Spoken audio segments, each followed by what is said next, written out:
Hello fellow lovers of the liminal and the weird, and welcome to another video by Liminal Spaces. I recently read City by Clifford Simak, and I read it with Robin at Bookspin and Jim at News from the Gelding, and I'll link the video where we all discuss this book below. So if you want to hear my review of it, that's the place to go. But I wanted to talk about the book in its context with other books that were published around the time or before, but books that I feel like are doing a very similar thing to City. I've started to see a pattern. You know, I love figuring out these patterns as I read these books, looking for tropes that are similar. And yeah, City was not exactly what I expected it to be.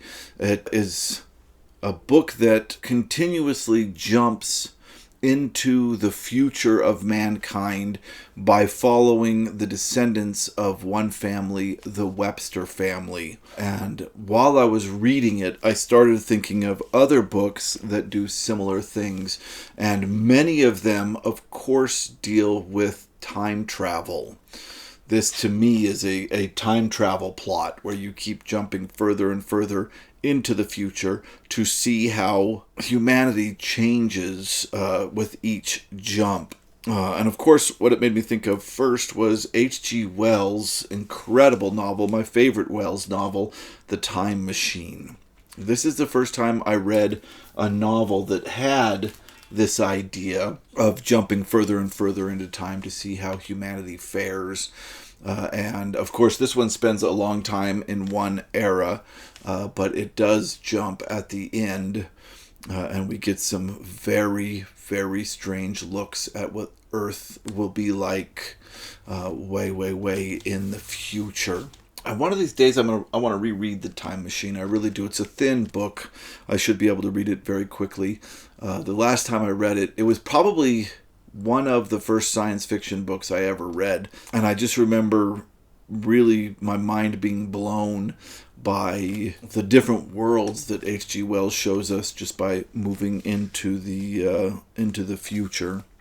The next one that is similar and probably very much inspired by The Time Machine is Laurence Manning's The Man Who Awoke. Laurence Manning is a Canadian writer, and he wrote a story about a scientist who figures out how to sleep without aging. So he puts himself in kind of this suspended animation, and he's able to sleep, I think it's 5,000 years at a time. So every chapter is a 5,000 year jump into the future.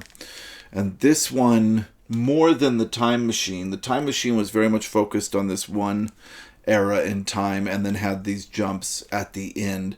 This one is truly about each jump. Each jump is given the exact same amount of time. So we see all these different futures, and this Laurence Manning, I think, was really, really smart. This novel is very prescient about the future. It's really well done because I think that this is written in the early 30s. And at first we see an environmental revolution where people are angry because the earlier generations destroyed the earth, which I think is very prescient. We get a future of people living in a matrix, just like the Matrix. In fact, I think this is kind of the earliest mention of this idea, this virtual reality, leaving our lives to strap in and enjoy a life that is created in our heads. And yeah, the end is just absolutely wild. Really wonderful book. And last but not least, I want to include The Dying Earth in this. And I know The Dying Earth does not jump forward over and over again in time. This book is just the final destination. This jumps forward in time to the end of the world, where it's not completely ended, but it is dying. And it's very, very well done. And it has the same feel of these other novels in that it's just looking at what the future will be. So these 4 books, to me, feel like they all follow the same kind of science fiction trope. This idea of going into the future and going far enough into the future that you are able to almost Alice in Wonderland a story out of it. And what I mean by that is that you're so far in the future that it becomes almost pure fantasy. And not all of them do this. Like, for instance, The Time Machine and The Man Who Awoke try to really strictly stay in a science fiction realm, which means they don't get as weird as these other two do, City and The Dying Earth. These guys take a real science approach to it. These guys take an almost fantasy approach. And I am including City in that, although City is kind of an in-between between these two and this one. I was expecting, honestly, some City to be more like these two, but it wasn't. It really wasn't. As we get further along in City, it gets real weird. So from here on out, I am going to spoil City a little bit. At first, when we're reading City, it reads like The Time Machine and The Man Who Awoke, in the sense that we jump to, our first jump is to 1990, and this was written, most of the stories in City were written in the mid-40s. So we jump to the 90s, and we see the kind of opposite of the Industrial Revolution occurring, in that science has gone so far in travel technology that people are able to go hundreds of miles in like a half an hour. So people no longer need to live in a city in order to work. Now they're all leaving the city and then using this superior transportation to get to the city quickly to work. So we start with this very obvious kind of prescient look of what the future could be. And then we jump again and we see a wonderful story about an agoraphobic, where the entire balance of this philosophy that will change many worlds, a Martian philosophy, but he needs to save the life of this Martian philosopher who is a friend of his. But unfortunately, he's agoraphobic and can't leave his house. Really, really beautiful story. And then we move up a little further, and we get the beginning of this third story, where a person sits down as a census taker, and he sits down and takes a break. He's been hiking all over the countryside, and a dog walks up to him and is like, "Hey, how you doing?"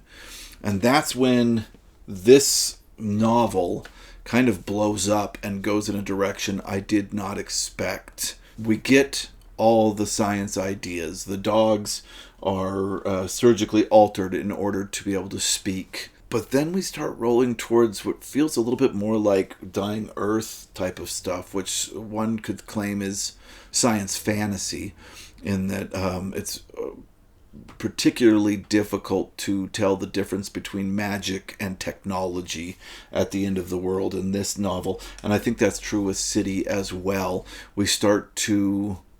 The dogs are able to feel and kind of experience different dimensions, and the way that time works, every second is its own little dimension. So the Earth is infinitely multiversing second by second. This was written in the 40s. Really brilliant stuff. And eventually these dogs build a robot body for a robot that's been around for thousands of years, which gives the robot the ability to experience these same dimensions. But even farther, he's able to move through the dimension, multiverse dimensions. But then even farther than that, he's able to take people and dogs and other animals with him. And this book turns into this strange shuffling where he's putting dogs in one place and humans in another place, and then ants end up in the main world, and it just goes on and on. There's a point where this robot goes to visit mutant earthlings and walks in to this room with all these doors, and when you open the door, it's to a different dimension, a different part of this multiverse. This really felt pastoral, rural and down to earth when I started reading it. So much so that the first time I tried to read it, I DNF'd. But then when I pushed through it on my second read because of Robin from Bookspin, thank you, Robin. Boy, it is a weird sleeper. You don't think it's going to be as weird as it is, and it is weird. It's not straight up as weird as The Dying Earth by Jack Vance, but it gets there. It gets to some really, really weird places, some really weird, enjoyable places. So yeah, I saw these, as I was reading this book, these are the three books that I thought of. These stories of people jumping further and further into the Earth's future to see the weird end of humanity. I really actually highly recommend all these books. All four of these books are incredibly strange mind benders. I have talked about three of them on the channel. I've talked about The Man Who Awoke. That's a very early video on the channel. I talk about The Dying Earth. That's a more recent one. I read that pretty recently. And now I'm talking about City, which I read recently. That one's not on the channel, but if you go to Robin's channel, you can see me talking about it with Robin and Jim. And I do want to do a time machine video one of these times, so I plan to do that. I think it'd be a lot of fun. All right, that's all I got for Crazy Mind Benders. I hope you enjoyed it. If you'd like to support the channel, please go ahead and like the video, subscribe if you haven't already, and if you'd like, you can go check out our Patreon, where I do videos specifically for Patreons, and you can also join up the Discord over there. All right, thank you so much for watching.